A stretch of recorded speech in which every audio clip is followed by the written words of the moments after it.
Hi, my name's Penny Pullen and I'm here with Helen Winter, who has lots of experience in getting projects back on track. I know you've done this many times over the years, Helen.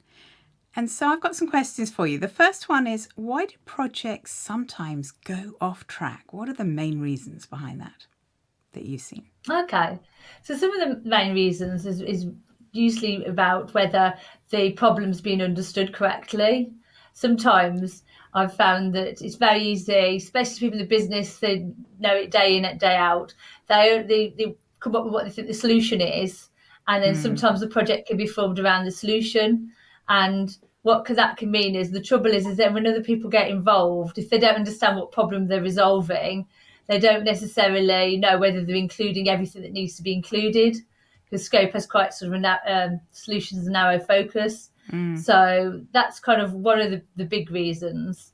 And sometimes I've had to take projects back to understanding the problem to be able to, make sure that the communication's there and it's understood. Because also the other big thing about understanding the problem first is that you can then articulate what success criteria is, what success looks like. The problem we're going straight into the solution is, then how do you know where you've done it right? How do you know that it's going to benefit the business? And how do I know that I've made sure that everything's been taken into account? Like one project I worked on, they thought went straight into the solution, and then it got all the way to implementing it, and then it was found that they needed customer information from another system, and that had never been thought of, and people hadn't been spoken to. And then the architects got brought in too late, and then all the deadlines got blown out the water because they said the way it had been done, they couldn't actually send the customer information that was needed because that hadn't been thought of. So it's so important to make sure the problem's understood, the scope's understood, and making sure that the whole solution's then make sure it meets all of the problems and the success criteria properly. So that's one reason. That's one reason. Okay, keep going then. Another example I was thinking of the other day was where there was lots of different parties involved, and it just seemed to be that people weren't quite sure why things weren't moving.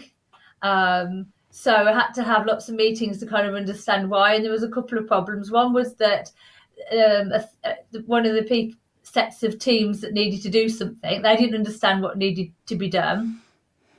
And also the dependencies weren't understood. So the team were like, oh, there's no rush, we'll do that last.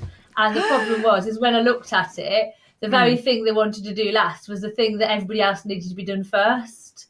And so all the deadlines would be missed. So it's really important to have a plan as well. So understanding the problem, success criteria, and having a plan. Absolutely. Wow. Okay, so what can you do about it other than bringing you in, of course, or people like you? So in terms of there's techniques around understanding the problem.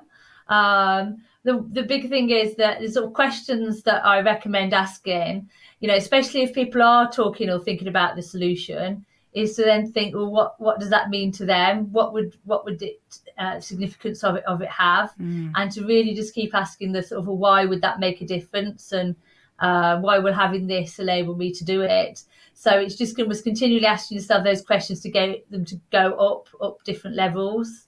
Other techniques for understanding the problem, and quite often a lot of stakeholders that set pain points for them, so they do get what the problems are, they do know them. So sometimes what we've done is I've got them to do like a customer journey or like a process map, and then we've gone around with everybody, and then we've kind of got people to sort of highlight where the sort of particular pain points are. So they're the sort of techniques you can do for understanding a problem. And then in terms of making sure people understand what order things need to be done in, one of the techniques that I used recently really effectively was to do a dependency map.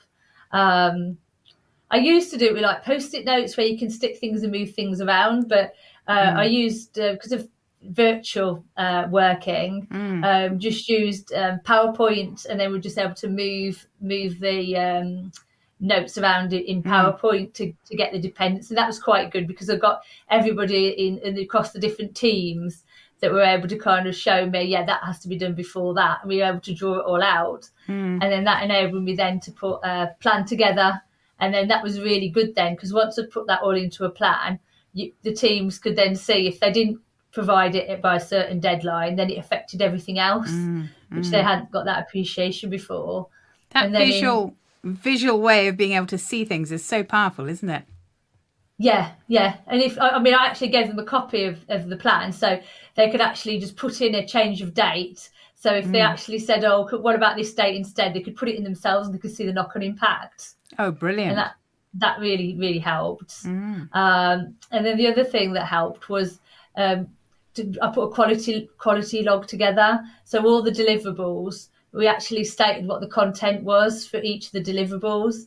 And that kind of helped a lot, because that took away people's fears, we haven't been able to do it because we didn't know what we were meant to do. And that kind of stopped that straight away. And once we've got those things in place, it worked like a dream. It absolutely did. It's sort of like the regular updates. It could just completely change the situation. Everyone knew what they were doing, when it needed to be done, what they were doing. And it came in, worked on time, met all the deadlines. So it made such a difference. Sounds like you made all the difference. Okay. Well, it's just putting those techniques, making sure they're in place. Okay. Brilliant. Okay, Helen. So thank you very much for answering the questions. How can people find out more and get in touch with you if they'd like to? Okay, so if people want sort of more detail about some of the things I've been talking about, I've got a book, Business Analysis Handbook, that you can read. It's a good reference book. Or if they want some help from me personally, they can get in touch with me through either LinkedIn or my business email address at helen.winter@businessbullet.co.uk.